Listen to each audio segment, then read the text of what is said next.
Happy New Year, guys. Thank you so much for joining me again on this channel. If you haven't subscribed, please do. And if you find this video a little bit helpful, please give it a thumbs up. I did this video last year and you guys seem to really like it and find it helpful. I'm gonna split this into two categories. One will be my top films from 2016, so what were released in 2016, and those are really to the date that is on IMDb. So some of them did say 2015, which I thought were released in 2016, but I'm just gonna keep it, that's how I'm gonna separate them. So one side will be 2016 movies, and one side will be movies I watched in 2016. Doesn't mean they had to be made in 2016, but they're films that I like and I think that I should talk about. So I do have reviews for most of these films because obviously if I'm passionate about a film, I'll want to talk about it.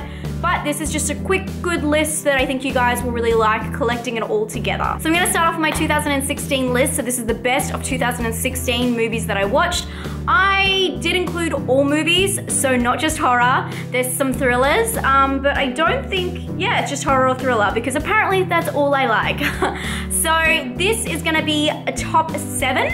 I'm not gonna do a top 10 because if something doesn't go into my top, it doesn't go into my top. You know what I mean? I'm not gonna just push and shove and squeeze it in there. This is real life, guys. These are the movies that I totally would recommend and totally would put in the top. I don't care if it's not a top 10, it's a top 7 in my eyes. And I have ranked these in order, so I'm gonna start with number 7 and go down to number 1. Number 7 is Train to Busan. You guys know how much I love this film, and you guys probably also love this film. A lot of people were raving about it this year. I definitely have a review on it. I'll leave the links below for the ones I do have a review for, so if you wanna find out more about that, definitely check that out. Number 6 was a new one. It's actually Pet. And I don't know if you guys watched my Christmas video. I actually talk about it during that video. Actually my 12 Days of Christmas on Christmas Day. It was a movie that I recommended to you guys that might have kind of fallen through the cracks or a very underrated film. I really love that movie and I definitely recommend checking it out. Number 5, I love this movie. It is Before I Wake, and I totally understand that some countries still haven't seen this movie, but it is amazing. It is sad and it's kind of like cheesy at the same time, but it really grabs me, and I know a lot of people just didn't feel like that the connection was that strong between what he was thinking, the boy's thoughts and reality, but I really got there and I was really like into the movie. And if you guys don't know what it's about, I'll leave the whole review down below. I go into pretty good detail about it, and there's definitely some twists and turns in there that you might not expect. Pretty much it's about a boy who when he goes to sleep and dreams, the dreams become reality, and it's amazing and it's really sad and it's also like a little bit scary, but it's quite a good like packaged movie that I believe will leave you crying, to be honest. Number 4, a movie I did talk about, I think in my favorites for November it would have been, is Nocturnal Animals. And this is one of the thriller type ones that are in my list. Love this movie. Love, love, love this movie. Loved everything about it. If you guys don't know what it's about, it's quite confusing actually. It's about a woman whose ex-husband sends her a book and dedicates the book to her, and the book kind of plays out in the movie, so you have like the aspect of what's happening inside the book and then also reality playing out, and it's just about their relationships and entwining and like meanings and I don't know, subliminal messages, and it's really good. I really recommend it. It was quite thrilling, it's quite gory, it's quite intense, and yes, obviously I recommend it. Number 3, I feel like I might get a little bit of hate for this, but I know a lot of you guys also love this movie. Another movie that I did do a come along with me video for was 31, Rob Zombie's highly anticipated 31. I love this movie, guys. I loved it so much, and so many people didn't.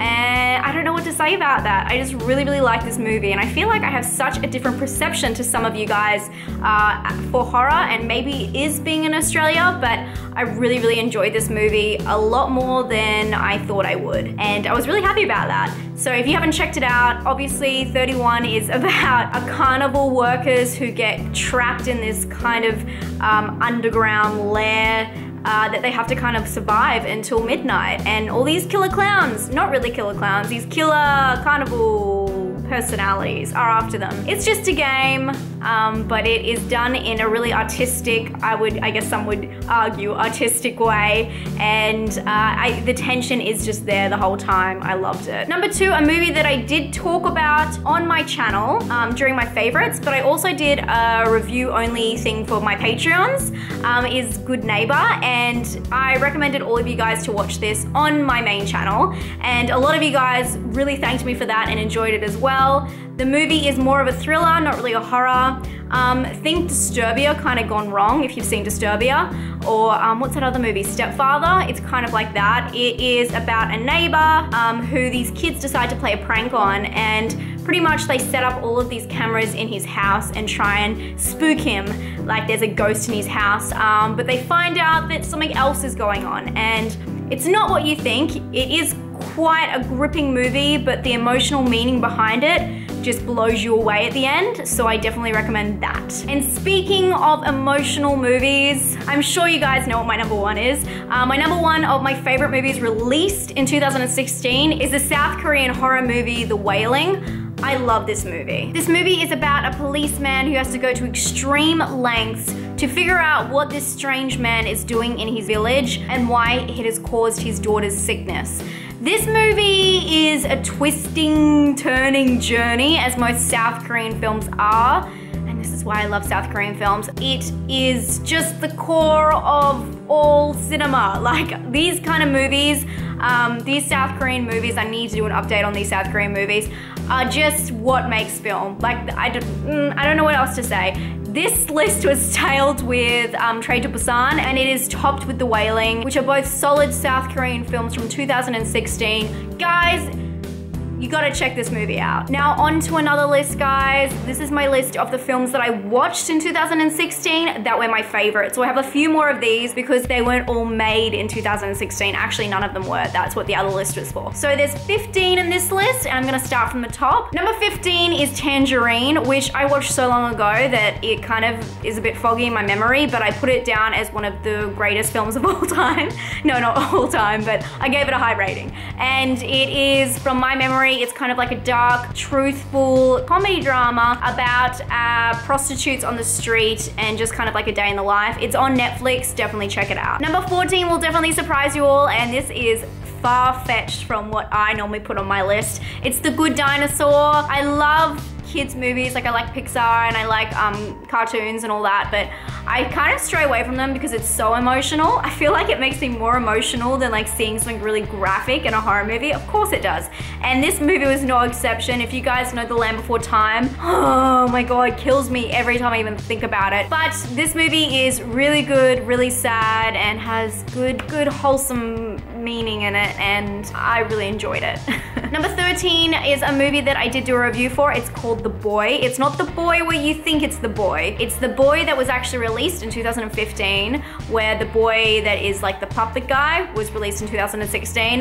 This one I have a whole review on, so definitely check that out. And number 12, another movie that I really love that I also did a review on, which is horror, is Crimson Peak, and I'll leave the video down below. A movie that I did talk about because I actually gave money to their Kickstarter was The Manson Family Vacation, and this is actually on Netflix. I thought this movie was brilliant, and I did talk about it in one of my favorites. The movie surrounds two brothers, one who's kind of coaxed into this kind of adventure, and the other one who's obsessed with Charles Manson, and so they go through and find all of these iconic spots in the Manson family story, but it actually has a really cool underlining tone that I'm not gonna spoil, shut up Emma, that you really need to check out for yourself. So if you have Netflix, definitely check that one out. Number 10 is another movie that I have done a review on. I'm talking about Spring, which is kind of like the horror story that was really a love story in the end. If you guys haven't seen it or haven't heard anything about it, I do have a review down below. Another one I have a review for is Emily, which, fuck guys, this is my number 9, and I know you guys also love this movie, and yeah, I don't really have much to say about it. It was an awesome movie, very thrilling, very different. It's a little bit heartbreaking at points. Actually, it's kind of heartbreaking. So check that out. I have a review down below if you wanna find out some more about it. And another one I have a review on is The Invitation, which is, yeah, I don't know, a culty thriller, I would say. Cult themed, not cult genre. So check that review down down below. And number 7 is a movie that I did talk about my favorites earlier in the year. It is a thriller with Emma Watson, and it's called Colonia, and this film is so good, guys, so good, and I was ranting and raving about this movie pretty much all year. And so the movie is about a couple, Emma Watson and another guy, sorry. The guy gets kidnapped and taken to this strange place, which ends up kind of being a cult. And Emma Watson, there's lots of details behind this. I sound very vague. I just want to leave it up to you because it's like the way it unravels is amazing, and Emma Watson kind of goes to collect him. It is such a good movie, and it's so chilling and so scary and so much more realistic than I'm like letting on, because it's more about how they get there. They're in Chile, and he's a photographer, and he takes photos of stuff he wasn't supposed to. It's a lot more succinct than I'm letting on, but definitely check that one out. Number 6 is a movie that I struggled with for a very long time. Like, not just the race thing, we got past that, we talked about that, on the internet, but it just shook me to my very core. This is Found, and I do have a review on this, I believe, and I will leave it below. I'm sure I do, I've definitely spoken about it before. This movie is terrifying. It is about a boy who discovers that his brother is a serial killer, and the warped perception that he has on life because of it, and what happens when it all like unravels. And it is not what you think. It's done in such a beautiful, strange way, and it's low budget, it's not a big deal, and it is a very important film, and I suggest you watch it. Number 5 is another very important film, especially to me and my country. It is Down Under, and I've spoken about this on one of my favorites once again. This movie is about the riots that happened in Australia, the race riots that happened in Australia, and it's a dark comedy, and it definitely takes things a step too far, and it really pushes you and makes you feel really icky. If you're Australian and you haven't seen Down Under, I don't know what you're doing, because this movie explains so many things that you can't really put into words about our society. I live in a very racist place, and I really liked the way that this showed both sides of the story and how similar they were, and I guess that was like the comedic part. But the end will like, this is a great film, you need to go check it out, trust me. Another great film that actually might shock you guys, number 4. I know that you guys really don't like this film. A lot of you guys had a huge problem when I put the review out. Review will be down below for They Look Like People. I don't want to say a lot of people missed the mark, but people just didn't get out of it what I got out of it. If you haven't seen it, definitely check it out. But if you have seen it, just think of it in a different kind of light. I think that people are expecting too much. We're expecting a big ending. All of the answers are laid out before you. It's not really about, is there something after them? Is this happening? Is that happening? Everything is there, and you just have to put the pieces together. And it's such a great story about friendship and people really giving you what you need at the end of the day, no matter what. And so touching. I love that movie. Number 3 is actually an amazing movie, because this is a movie that I watched in my 31 Days of Horror, I believe. So I'll leave the reaction that we had. I'm sure Dean was in the reaction video for that because we watched it together. I'm talking about Chained. It is so amazing. It's pretty much about a boy that is kidnapped and kept in a house, and his perspective, I love how these movies are all about different perspectives. I'm really into that apparently. His perspective of growing up and being, just being in this house and the way that he was isolated, and how it changed his relationship to the world, obviously, but changed his way of thinking. Check it out, it's a horror movie. It's disturbing, it's gross, it's intense. And my number 2 is actually a movie that I don't know how to pronounce. I believe it's Insidious. You guys know my pronunciation's all wrong. It's actually a French-Canadian film, which I thought that word was spelt different and meant fire. I'm completely wrong there. It was filmed in like Quebec and Montreal. The language they speak is French, Arabic, and English. This film is definitely for those people who like to invest in a story and have it all stripped away before their eyes. And I don't want to fucking ruin anything, to be honest, because I didn't see it coming. But this one is about twins who were delivered their dying mother's wish, and they go back to the Middle East to find their family roots and what actually happened in back then, I guess, in their family history. And it is a long, twisting, crazy road, and it is a very epic movie. and amazing. It was only in 2010, but it is a great movie. It's got an 8.2 out of 10 on IMDb. The scores do not lie, guys. Check out this movie if you haven't. It is a foreign film, but check it out. Seriously, it'll blow your mind. But my number one, guys, I did a come with me for this one. This movie, I've never been so moved in my whole life. I swear I'm gonna cry. It still brings tears to my eyes, and I read the book. If you guys don't know what I'm talking about, I'm talking about my number one movie, pretty much in my top 10 of all time, is Room. This movie, I don't know why, and I don't know how, but it just tears my life apart. This movie, if you don't know anything about it, is about a woman who is kidnapped, and she lives in the room with her son that she gave birth to in the room. I don't know how else to explain it. It's life-changing. And I know that this list is all about perspectives. Like, I'm seeing it now. It's all about fucking perspectives. But this movie changed me so much. And if you haven't seen it, I recommend checking it out strongly. And that about wraps it up for 2016. I hope you enjoyed this video. Let me know what your top like 10 are down below, and I'll make sure I've seen them all. And give me a thumbs up if you enjoyed watching me ramble and talk about movies I like. Obviously, I get very passionate about this stuff, and that's why I'm here. Love you guys so much, and I'll talk to you very soon. Stay spooky. Bye.